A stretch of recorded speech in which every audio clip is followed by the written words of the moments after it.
3 jours avant la célébration du 40e anniversaire de la compagnie que mon mari et moi avions bâtie à partir de rien. Je me suis rendu à notre installation de cuisine principale sur Arovlan pour déposer les échantillons de centres de table floraux que l'organisateur de l'événement avait laissés chez moi par erreur. Je n'avais aucune raison d'entrer. J'allais juste laisser les boîtes à la réception et rentrer chez moi. Earl, notre homme d'entretien du bâtiment depuis 11 ans, était accroupi près de la porte du quai de chargement quand je suis arrivé. Il s'est levé dès qu'il a vu ma voiture, et quelque chose dans la façon dont il s'est déplacé rapidement, presque avec urgence, m'a fait arrêter avant même que je ne coupe le moteur. Earl n'était pas un homme qui se déplaçait rapidement. Il avait 67 ans, délibéré dans tout ce qu'il faisait, le genre d'homme qui mesurait 2 fois avant de toucher quoi que ce soit. Il s'est dirigé directement vers ma vitre côté conducteur avant que je ne puisse ouvrir la porte. Je l'ai baissé. Quelque chose ne va pas? Il s'est penché près et a gardé sa voix basse. Mademoiselle Margaret, n'entrez pas par l'avant. Ne les laissez pas voir votre voiture. J'ai regardé par-dessus son épaule le bâtiment. Les lumières de la salle de conférence du 2e étage étaient allumées. Je lui ai demandé ce qui se passait. Il a dit, suivez-moi. Je vais vous montrer. Je ne sais pas pourquoi j'ai écouté. Peut-être 40 ans à faire confiance à des gens qui m'avaient été loyaux. Peut-être quelque chose sur son visage, une inquiétude que je n'y avais jamais vue auparavant. J'ai garé la voiture dans la baie de livraison à l'arrière, derrière la rangée de fourgons de traiteur, et je l'ai suivi à l'intérieur par l'entrée de la cuisine. Il m'a emmené par l'escalier arrière, celui que le personnel de préparation utilisait, et s'est arrêté sur le palier juste en dessous du 2e étage. La porte de la salle de conférence était légèrement ouverte. Des voix portaient dans le couloir. J'ai reconnu la voix de mon fils en premier. Puis j'ai reconnu la deuxième voix, Marcus, son partenaire commercial et directeur financier de notre compagnie depuis 4 ans. L'homme que mon fils avait fait venir et pour lequel il s'était porté garant personnellement. L'homme que j'avais accueilli dans ma compagnie parce que mon fils m'avait demandé de lui faire confiance. Marcus parlait. Il a dit que les signatures devaient avoir lieu samedi soir avant minuit.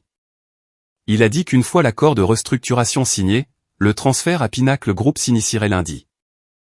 Il a dit que la beauté de la chose était qu'au moment où quelqu'un vérifierait les chiffres réels, l'affaire serait déjà conclue. Mon fils a dit quelque chose que je ne pouvais pas entendre clairement. Puis la voix de Marcus à nouveau. Elle a bâti la compagnie, Daniel. Cela signifie qu'elle te fait confiance. C'est tout l'intérêt. J'ai appuyé mon dos contre le mur. Mes jambes me semblaient étranges. La main d'Earl a touché mon bras brièvement, me stabilisant. Puis une autre voix, celle d'une femme, plus calme, ma belle-fille. Elle a dit, Daniel, je ne me sens pas bien à propos de ça. Les chiffres que Marcus lui montre ne sont pas les vrais chiffres. Mon fils a dit, Nicole, arrête. Marcus sait ce qu'il fait. Nicole à nouveau, et sa voix était plus basse maintenant, presque un murmure. Elle a dit, la compagnie vaut au moins 8 millions. Ce qu'il lui dit, c'est 4. Elle a besoin de savoir ça.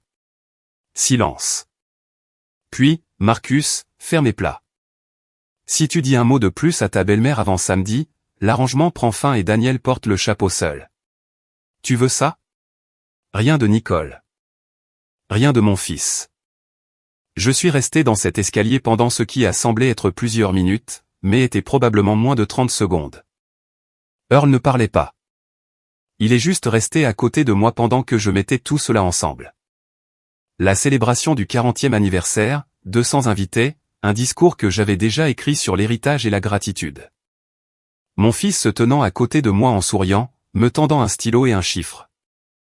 4 millions de dollars, la moitié de ce que Harov Catering valait réellement. J'ai remercié Earl discrètement et suis redescendu les escaliers et sorti par la cuisine. Je me suis assise dans ma voiture derrière les fourgons de traiteur. Le matin était couvert, le genre de ciel gris d'octobre qui rend tout un peu plus petit. J'ai pensé à mon mari. Il était mort il y a 7 ans, d'un AVC à 61 ans, dans ce même bâtiment, dans cette cuisine. Il avait construit les stations de préparation lui-même la première année quand nous ne pouvions pas nous permettre des entrepreneurs. J'avais répondu au téléphone et fait la facturation à la table de la cuisine à la maison pendant que mon fils était encore en couche. J'avais travaillé à travers 2 récessions, un incendie en 1998 qui avait détruit notre emplacement original, et les 2 années après la mort de mon mari où je n'étais pas sûr de pouvoir continuer du tout. J'avais fait tout cela et maintenant mon fils était assis dans la salle de conférence à 12 mètres de là, écoutant un homme lui dire comment me le prendre. Je n'ai pas pleuré. Je n'ai appelé personne. Je me suis rendu à un restaurant à 3 kilomètres de là, j'ai commandé un café et me suis assise dans la cabine du coin jusqu'à ce que je puisse penser assez clairement pour élaborer un plan. Avant d'en venir à ce qui s'est passé ensuite, laissez-moi vous dire une petite chose. Si vous venez de me rejoindre, bienvenue. Prenez un instant et dites-moi dans les commentaires d'où vous regardez aujourd'hui. J'adore savoir jusqu'où ces histoires parviennent.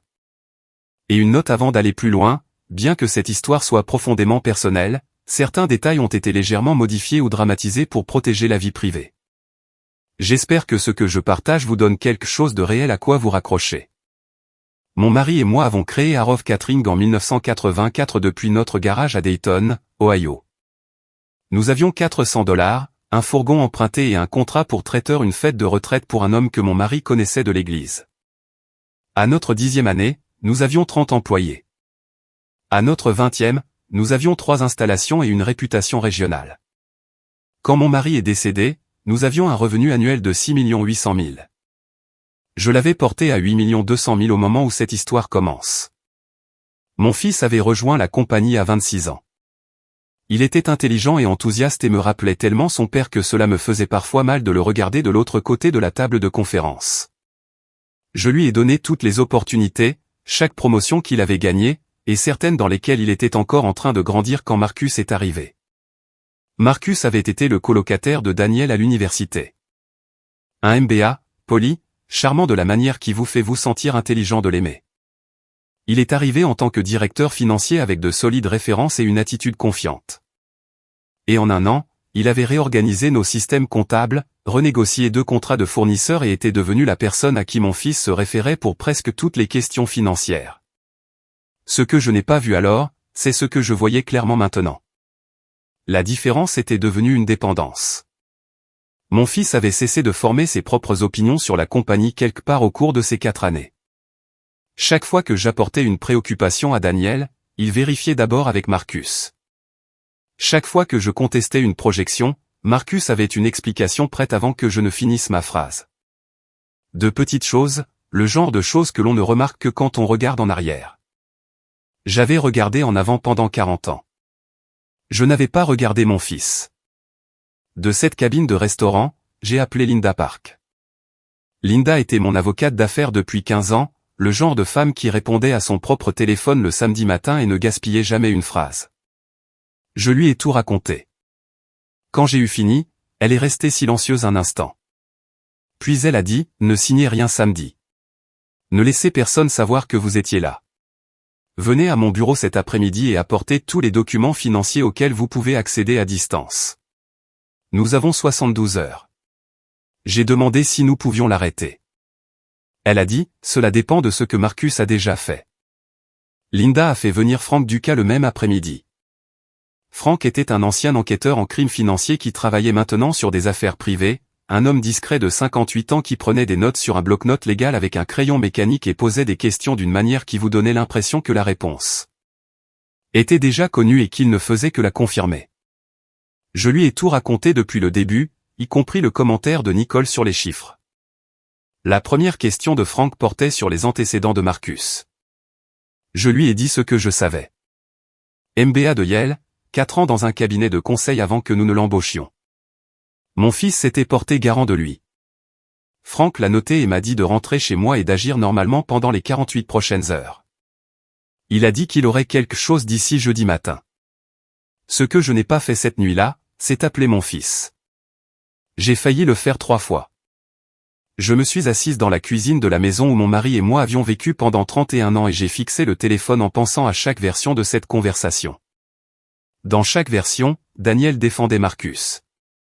Dans chaque version, quelque chose était perdu que je n'étais pas encore prête à perdre. Alors au lieu de cela, j'ai appelé Gloria. Elle était notre chef de cuisine depuis 22 ans. La femme qui avait formé chaque cuisinier qui avait jamais travaillé dans notre cuisine principale, qui avait maintenu le personnel uni quand mon mari était décédé.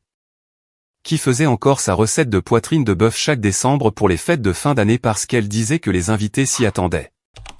Je lui ai dit que j'avais besoin qu'elle surveille Marcus dans les installations de la cuisine pendant les 2 prochains jours sans lui en dire la raison. Elle n'a posé aucune question. Elle a juste dit, je surveille cet homme depuis 4 ans. Et elle a raccroché. Jeudi matin, Franck a appelé à 7h15. Il a dit, j'ai besoin que vous veniez. J'ai trouvé 3 choses. Chacune est pire que la précédente. Je me suis rendu au bureau de Linda. Franck avait son bloc-notes légal et un dossier en carton. Il l'ouvrit. La première chose était un dépôt d'entreprise. Hargrove Holdings LLC enregistré dans le Delaware le 3 octobre de cette année, il y a seulement 6 semaines. 2 partenaires répertoriés, le nom de Marcus et une société écran appelée Ridgeline Capital Management. Franck a expliqué que Ridgeline Capital était lié à un groupe de capital investissement qui faisait l'objet d'une enquête informelle de la SEC depuis 2022 pour avoir déformé les valorisations dans les acquisitions de petites entreprises. Le modèle était spécifique. Ils identifiaient des entreprises familiales valant entre 5 et 15 millions, convainquaient un opérateur interne de sous-évaluer l'entreprise dans les présentations financières, achetaient à un rabais important, puis liquidaient ou revendaient dans les 18 mois. Harrove Catering était la 4e entreprise correspondant à ce modèle en 3 ans. Les 3 propriétaires précédents avaient vendu entre 30 et 40% en dessous de la valeur réelle. La deuxième chose était un courriel adressé à un homme de Pinnacle Group, le conglomérat hôtelier, daté du 12 septembre. La ligne d'objet était valorisation et calendrier révisé de Harrove. Le courriel discutait d'un récit de performance que Marcus avait construit, documentant 4 incidents de ce qu'il appelait une incohérence de leadership et un déclin du jugement opérationnel de ma part au cours des 6 derniers mois. Il a écrit que la propriétaire approchait de l'âge de la retraite et que la planification de la succession créait de l'instabilité. Il avait fourni à Pinnacle une version de nos états financiers qui avait supprimé 2 de nos contrats du 3e trimestre les plus lucratifs en les reclassifiant comme des comptes uniques plutôt que récurrents. Le tableau des revenus ajustés donnait l'impression que l'entreprise était en déclin. Elle n'était pas en déclin. Elle connaissait l'une de ses années les plus fortes. Nos revenus réels au cours des 12 mois précédents étaient de 8 200 000. Le chiffre que Marcus avait montré à Pinnacle était de 5 100 000. La troisième chose était la plus ancienne. Franck a exposé un résumé de dossier de 2019. Une femme à Indianapolis, âgée de 64 ans, possédait une entreprise régionale de distribution alimentaire d'une valeur de 12 millions de dollars. Son directeur financier avait fait la même chose. Il avait construit un récit écrit de déclin cognitif et de leadership, fait venir un acheteur extérieur à une fraction de la valeur et perçu une commission privée de 350 000 dollars à la clôture. Le directeur financier dans cette affaire était Marcus. Il avait utilisé un nom différent sur le dépôt au Delaware, mais la structure était identique. La femme avait poursuivi en justice. L'affaire avait été réglée. Les dossiers étaient partiellement scellés. Franck m'a regardé de l'autre côté de la table. Il a dit, Marcus a déjà fait cela. Votre fils ne connaît peut-être pas toute l'étendue de la chose, mais votre fils a signé les documents d'incorporation de Harrove Holdings. J'ai refermé le dossier. J'ai fixé le mur derrière la tête de Franck pendant un long moment. Linda a parlé. Nous pouvons déposer une injonction d'urgence pour bloquer tout transfert d'actifs avant lundi. Nous avons la documentation, mais pour geler tout proprement, nous avons besoin que la tentative de signature ait lieu officiellement. Nous avons besoin de témoins. Elle m'a expliqué le plan. Le gala d'anniversaire était samedi soir. 200 invités, le personnel de l'établissement, les membres du conseil d'administration, les clients de longue date, des personnes qui connaissaient notre entreprise depuis des décennies. La signature était censée avoir lieu après mon toast, lorsque Marcus présenterait ce qu'il avait dit à mon fils être un accord de restructuration et de transition présenté comme un cadeau pour le prochain chapitre de l'entreprise. Linda a dit, laissez-les vous l'apporter. Laissez-les vous tendre le stylo. Ensuite, nous agissons. J'ai posé des questions sur Nicole. Franck a dit qu'elle ne figurait pas sur le dépôt de Harrove Holdings et que son commentaire dans cette salle de conférence suggérait qu'elle avait commencé à comprendre ce que Marcus faisait réellement. Il a dit qu'elle était une variable importante. Je suis resté avec ce mot, variable. Ma belle-fille, qui avait été chez moi à chaque Noël pendant 6 ans, qui m'avait un jour demandé de lui apprendre la recette de poitrine de bœuf de mon mari parce qu'elle voulait l'apprendre, était maintenant une variable dans une enquête pour fraude. Je suis rentré seul. J'ai traversé chaque pièce de cette maison, et j'ai pensé à mon fils. J'ai pensé à qui il était à 8 ans, assis sur le comptoir de la cuisine pendant que je faisais les comptes, me racontant sa journée à l'école. J'ai pensé à qui il était à 26 ans, sa première semaine dans l'entreprise, arrivant avant tout le monde, et restant après que tout le monde soit parti parce qu'il voulait prouver quelque chose. J'ai pensé aux 2 dernières années, la façon dont il avait cessé de répliquer lors des réunions, la façon dont il regardait parfois Marcus avant de répondre même à mes questions les plus simples. Il n'était pas devenu quelqu'un d'autre. Il avait été lentement convaincu que quelqu'un d'autre était meilleur. C'est une chose différente, et c'est plus silencieux et plus difficile à voir de l'intérieur. Gloria a appelé ce soir-là. Elle a dit qu'elle avait remarqué Marcus passer 2 appels depuis le quai de chargement avec un téléphone personnel, pas sa ligne de compagnie. Elle l'avait vu photographier un document sur mon bureau lorsqu'il était allé dans mon bureau pour déposer un formulaire de renouvellement de fournisseur plus tôt cette semaine-là. Elle a dit qu'elle avait également trouvé quelque chose ce matin-là, quand elle était venue tôt et que Marcus n'était pas encore arrivé. Un courriel imprimé laissé dans la corbeille de recyclage de l'imprimante partagée près du bureau du directeur financier. Elle l'avait conservé. J'ai demandé ce qu'il disait. Elle me l'a lu. C'était un courriel de Marcus à un homme nommé Roy de Pinacle Group. Il disait que la signature était confirmée pour samedi soir, que tous les chiffres avaient été finalisés et que le gala annuel de la propriétaire offrait le cadre parfait.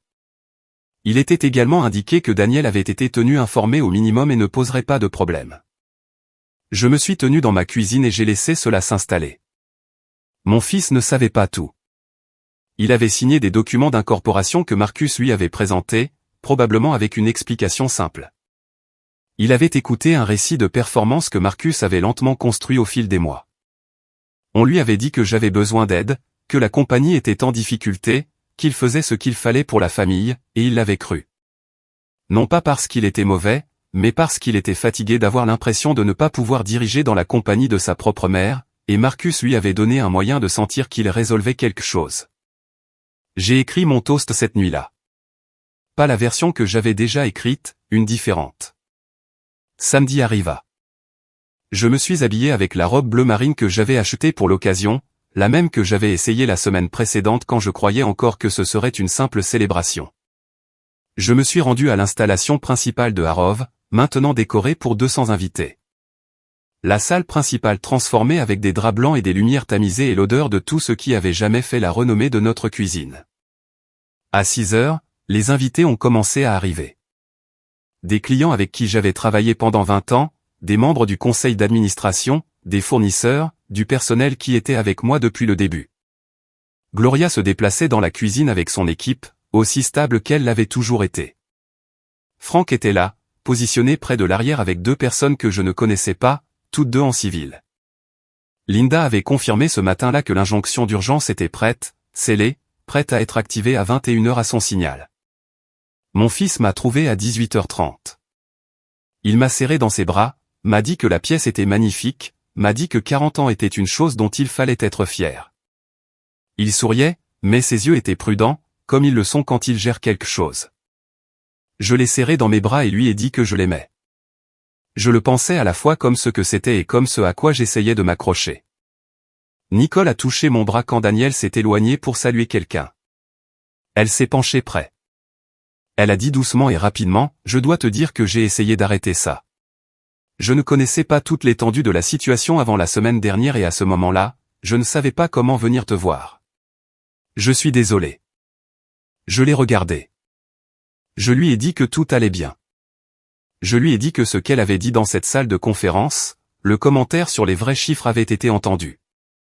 Elle m'a regardé avec une expression que je ne peux décrire que comme un soulagement mêlé de chagrin. Le visage de quelqu'un qui a porté quelque chose de très lourd et vient de le déposer au mauvais endroit au mauvais moment. À 20h, le maître de cérémonie m'a conduite au pupitre. J'ai regardé la salle. 200 personnes qui représentaient 40 ans de tout. J'ai vu Gloria près des portes de la cuisine, les bras croisés, me regardant comme elle l'avait toujours fait, prête pour ce qui allait suivre. J'ai vu Franck près du fond. J'ai vu Linda à la table 7, son dossier sur ses genoux. J'ai commencé de la même manière que j'aurais commencé si rien de tout cela n'était arrivé. J'ai parlé de 1984. J'ai parlé du garage. J'ai parlé de mon mari mesurant lui-même ses stations de préparation avec un niveau et un mètre ruban et une certitude que tout devait être construit exactement correctement la première fois parce qu'on ne peut pas revenir en arrière et refaire une fondation. J'ai parlé de mon fils à 8 ans sur le comptoir de la cuisine. J'ai entendu des gens rire doucement à cela. J'ai vu mon fils sourire. Puis j'ai cessé de sourire. J'ai dit, 40 ans vous apprennent quelque chose sur la confiance, sur qui se tient à vos côtés quand les chiffres ne semblent pas bons. Et qui se tient à vos côtés quand les chiffres semblent très bons et que quelqu'un d'autre les veut. La pièce a changé. Marcus, assis à la table 3, est resté très immobile. J'ai dit, il y a 3 jours, je suis venu à ce bâtiment pour une simple course. Je n'avais aucune intention d'entrer, mais un homme qui travaille pour cette compagnie depuis 11 ans m'a arrêté sur le parking et m'a dit de ne pas passer par la porte principale. Et alors j'ai pris un autre chemin, et j'ai entendu quelque chose qui a changé tout ce que je pensais savoir sur ce qui se passait dans ma propre compagnie.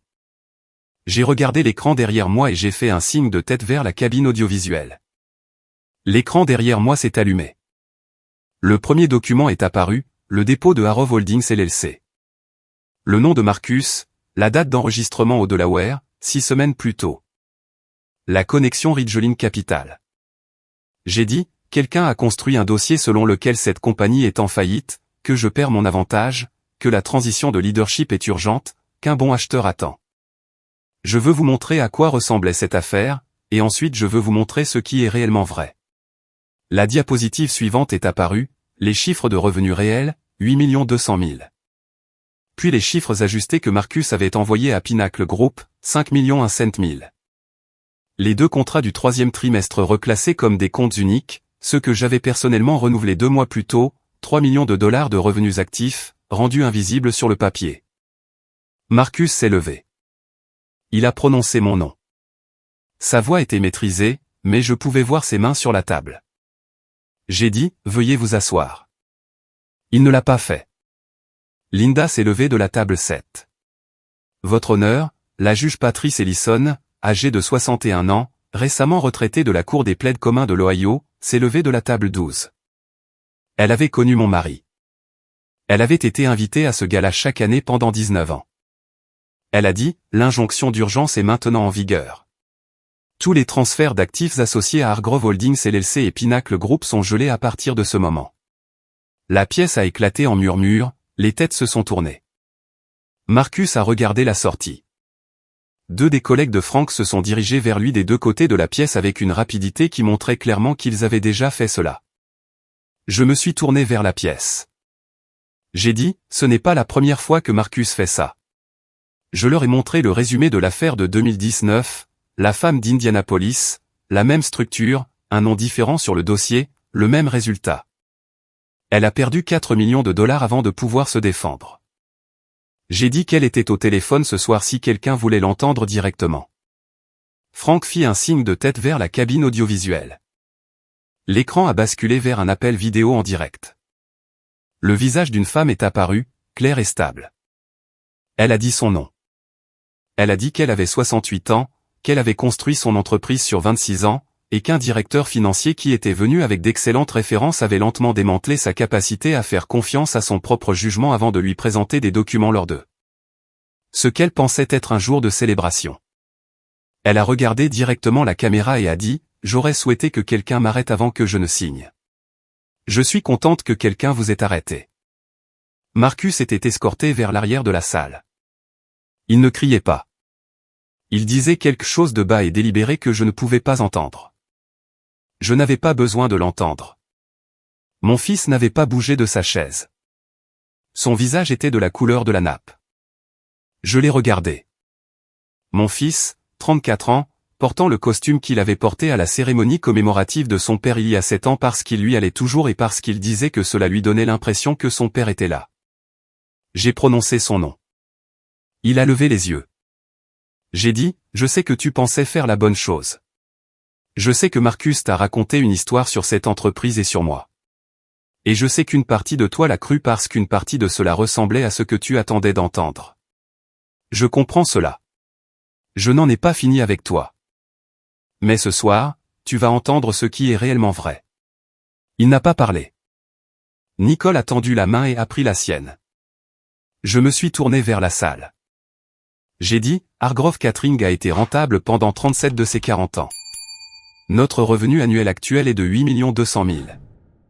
Nos contrats avec Midwest Hotel et l'Exide Event Group, que Marcus a reclassifiés comme des comptes uniques pour Pinnacle Group, ont tous deux été renouvelés en août, tous deux pour des périodes de 3 ans. J'ai les accords de renouvellement ici si quelqu'un souhaite les voir. George Hartley, propriétaire de Midwest Hotel et client depuis 14 ans, s'est levé de la table 500 qu'on le lui demande. Il a dit, j'ai signé ce renouvellement moi-même. Il a montré le résumé du contrat maintenant à l'écran. Il a dit, ce n'est pas un compte unique. Plus de voix, d'autres clients. Une femme de l'association de planification d'événements qui travaillait avec nous annuellement depuis 11 ans, le directeur de la restauration d'un groupe hospitalier que nous servions depuis 8 ans. Un par un, ils se sont levés. Non pas dramatiquement, non pas avec des discours, juste avec la certitude plate des gens qui connaissaient les faits et voulaient être comptés. À 21h, Linda a reçu une confirmation sur son téléphone. Le gel des actifs était complet. Tous les transferts bloqués. Elle m'a fait un petit signe de tête de l'autre côté de la pièce. Les collègues de Franck ont fait sortir Marcus par l'entrée de la salle des événements. Il n'a pas regardé en arrière. Je me suis éloigné du podium. Je suis descendu de la petite estrade et j'ai traversé la salle jusqu'à l'endroit où mon fils était assis. Il fixait la table. Nicole tenait toujours sa main. Je me suis assise à côté de lui et je n'ai rien dit pendant un moment. Il a dit, je ne savais pas pour Indianapolis. Je sais, ai-je dit. Il a dit, je ne connaissais pas les vrais chiffres. J'ai dit, je sais cela aussi. Il a dit, il m'a dit que tu étais en difficulté. Il m'a dit que tu ne l'admettrais jamais, mais que les signes étaient là. Il a dit que c'était ma responsabilité d'intervenir avant que quelque chose ne tourne mal. Et il s'est arrêté. J'ai attendu. Il a dit, je voulais le croire parce que si tu avais besoin d'aide, cela signifiait que j'étais enfin nécessaire. Et si tu n'avais pas besoin d'aide, cela signifiait que j'avais passé 4 ans à suivre les directives de quelqu'un d'autre dans la compagnie de ma propre famille. Je ne savais pas ce qui était pire. J'ai regardé mon fils pendant un long moment. J'ai pensé à toutes les fois au cours des 4 dernières années où j'avais eu la réponse prête avant qu'il ne finisse de poser la question. Toutes les fois où j'avais révisé ses présentations sans expliquer pourquoi. Toutes les fois où j'avais dit, laissez-moi m'en occuper et que je le pensais comme une protection, mais le lui avait livré comme un renvoi. J'ai dit, ton père aurait été un meilleur professeur que moi. Il t'aurait laissé le découvrir. J'ai continué à essayer de protéger la compagnie au lieu de protéger ta confiance en elle. Et en essayant de tout maintenir ensemble, tu as cessé de te sentir partie de ce que tu tenais. Il m'a regardé. Il a dit, maman. J'ai dit, je sais. Nous avons beaucoup à nous dire. Pas ce soir. Ce soir, nous restons simplement assis ici. C'est ce que nous avons fait. Ce qui a suivi a pris des mois. Marcus a été inculpé de fraude et de manquement aux devoirs fiduciaires. L'affaire civile a été déposée en conjonction avec l'affaire d'Indianapolis de 2019, que la femme là-bas a rouverte lorsque notre histoire est devenue connue. Pinnacle Group a coopéré avec les enquêteurs une fois qu'ils ont compris l'image complète de la façon dont leur pipeline d'acquisition avait été manipulée. Marcus avait reçu un arrangement de commission privée de Ridgeline Capital sur chaque transaction achevée. 3 achevées. La nôtre était la 4e qu'il a tentée. Ce fut la première qui échoua. En février, nos livres ont été audités indépendamment et certifiés propres. Les revenus pour l'année suivante étaient projetés à 8 800 000. Nous avons embauché une nouvelle directrice financière, une femme nommée Patricia, qui avait passé 18 ans chez Deloitte et posait de meilleures questions que quiconque j'avais jamais interviewé. Mon fils est resté dans la compagnie. Il a temporairement quitté son rôle de directeur de l'exploitation pendant l'enquête, mais au printemps, il était revenu dans un poste restructuré avec des responsabilités plus claires et une ligne hiérarchique directe avec moi plutôt qu'avec un intermédiaire. Ce n'était pas comme avant.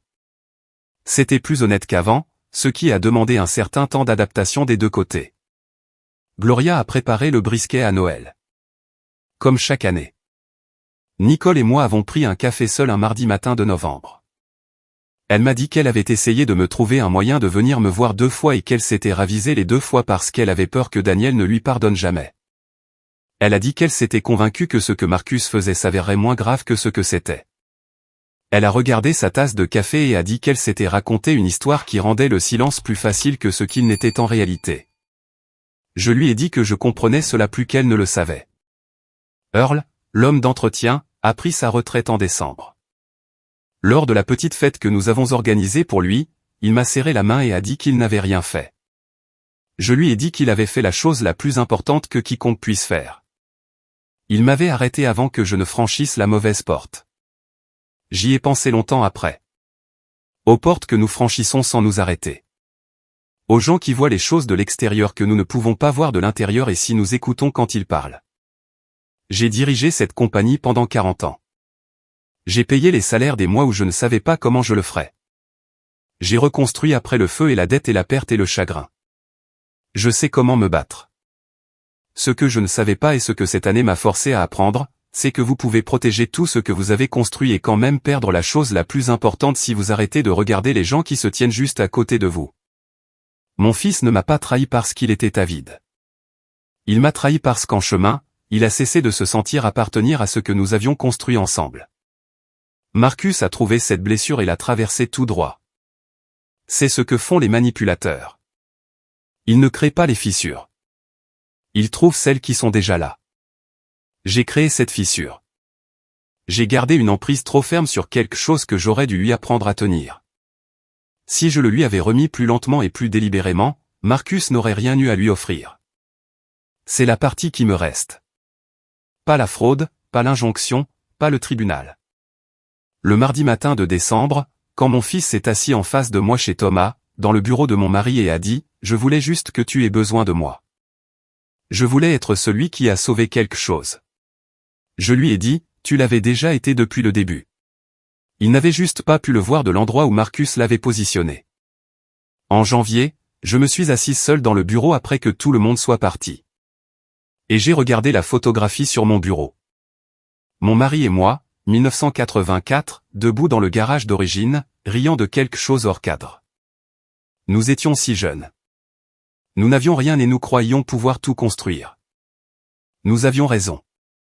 J'ai tenu ma promesse envers lui. J'ai gardé la compagnie. J'ai gardé l'héritage.